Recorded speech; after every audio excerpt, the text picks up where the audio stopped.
positives about social media marketing. They do a lot more than just invoke emotion, like television, radio, and print. The idea is that you want to get your customers involved, excited. You want to have a call to action so they get interested.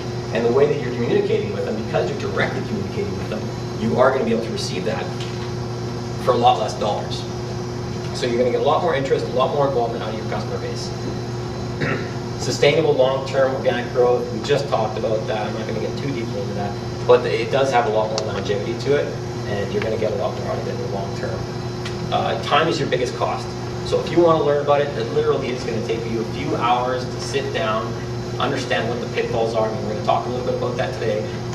And you can go down, learn your programs, and figure out what it is that you want to do with your strategy. Your target audience is easier to reach.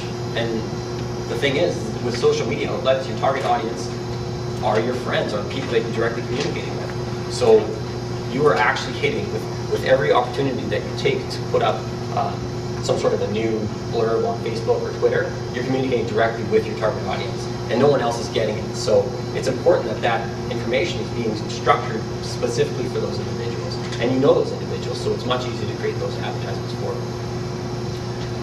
It's real-time communication. So if you're monitoring your feeds, your technology feeds, if you're monitoring those, you can have real-time communication with your customers, so you can solve problems, you can address issues, you can take advantage of the new technologies that are coming out. It's all about being, people want their information, they want it quick, right? We all have smartphones now. We want to have directions, we get it like that. GPS of vehicle, we get it like that. So it really is, the new technology is making people impatient. And we have to really think about that when we're talking about promoting your business to them. Some of the negatives that are associated with it. There's a loss of control. One of the biggest things that I've learned when we're talking with business owners about putting up a social media campaign, creating a Facebook page, or getting up there and asking for discussion questions regarding their business and what they're going to go in the future, you're giving up a little bit of control to the consumer. So they have the ability to say whatever they really want about your business. And that is the biggest, probably the number one turnoff to people today about promoting their work throughout these online communities. And it's perceived negatively. So, and we understand that, but I want to get into that a little bit deeper later on as we talk about pitfalls. Should be creative to be most effective. That doesn't say you have to come up with brilliant ideas daily as you're refreshing posts, right? But to be creative is going to make a lot more dollars end up in your restaurant, for sure. Because people are going to be excited about getting back there. They're going to be motivated to continue to look at your post because you've got interesting things to communicate and say.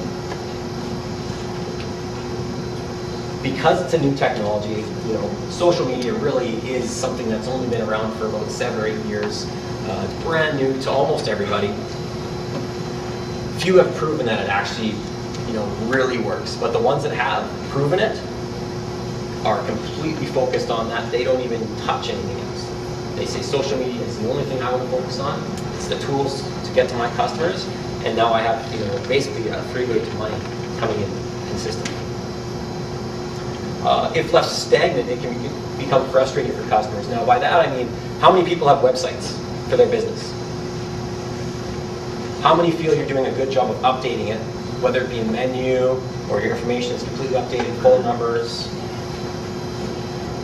A lot of hands. So that's what I'm saying. When people go to a website or a Facebook page or wherever your online community happens to be, and you're not giving them fresh information, and they just saw the same thing, they went to your site 6 months ago, or they see on your blog that the last thing you wrote about was 6 months ago, it's not interesting. They're not going to be interested in looking at it. They're going to skip right over it.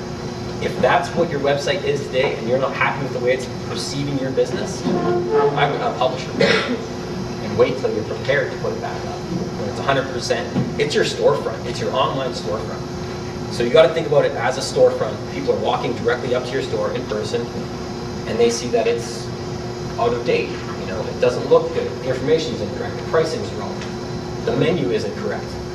You have to think about this as something that people are really thinking about in a very effective manner. If they see something like a menu that's not updated, I have a story about online community and things that weren't updated, people that weren't monitoring their brand online, whether they liked it or not.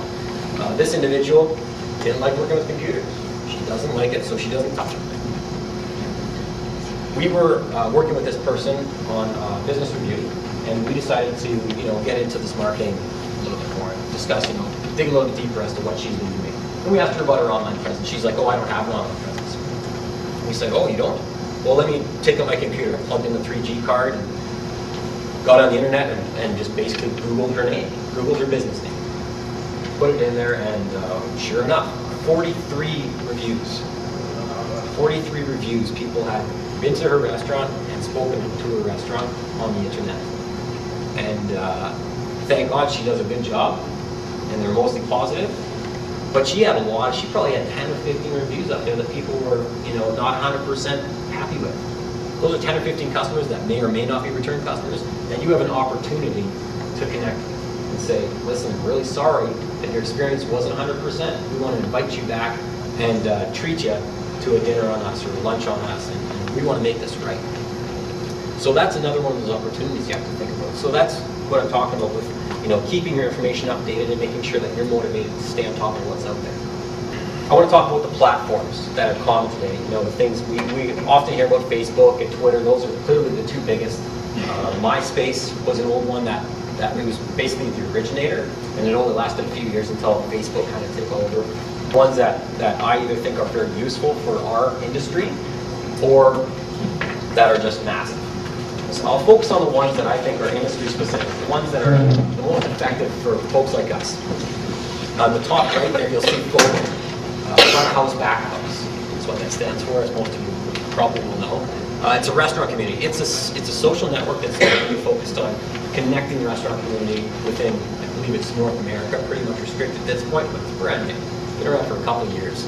And I joined up about 6 months ago, and the stuff I've learned, particularly towards marketing, has been excellent. I've learned so much about small restaurants, large restaurants. I've learned about consultants' experiences. And it's a place where you can get up and you can ask questions to professionals, and they'll be more than happy to give you answers. I mean, you can't get free advice very often from professionals, experienced individuals, but that's a place where you can go and just sign up for it, get online and join Phobos, create a small profile for talking about your business and yourself and your experiences, and all of a sudden you've got a gateway to boatloads of information, and that's only going to continue to grow. How many people know about Urban Spoon by show of hands? So about half. Urban Spoon is a place where it's absolutely massive in the United States. I would say that the majority of restaurants in the United States have an Urban Spoon profile that they maintain. Urban Spoon is something where people can actually go onto the website, create a profile for your restaurant, and start rating it. And until it's verified by the owner, which they've got a process of doing, until it's verified, it's not verified, but it still says your business name, your address, your information, and reviews on it. People have been there, they've experienced it. We found, like that story I was just telling you, that woman that wasn't aware of her online presence. That was one of them. She had about 8 on Urban Spoon that she wasn't aware of. Thousands, millions and millions of people use Urban Spoon. It's a mobile application where people have their cell phones, instant access to a lot of information, and it's all directly related to restaurant business. OpenTable. OpenTable is a reservation software and hardware kit that costs money to install in your restaurant, but it's proven results. There's a lot of our customers are using it and having a lot of great success with it. And what it does is it actually gives you an opportunity to make a reservation. And after you've made a reservation online through their software and hardware, you're asked about a day or two after your reservation to actually review that restaurant online. So they'll contact you via email and say, can you please review my restaurant? Anybody that's used OpenTable will probably have experienced this. And it's an amazing tool, particularly for a restaurant. So those are the 3 that I wanted to focus on that are restaurant, food service related. Some of the other ones that are very popular right now, we all know about Facebook and Twitter. YouTube is becoming the new Google. By that I mean you can go onto YouTube and basically search out anything. If you want to learn how to make a new pasta dish that has specific ingredients, you can literally put that into your search tool and it'll give you a video tutorial on how to do it. It's all user generated. All this stuff is people are posting it, and there's, like I say, free advice out there. I mean, it's amazing what you can learn. It's actually boggling and almost distracting at times. But, so some of those other ones out there are really important as well. I'm not going to go through them all, but they're definitely things you should be aware of.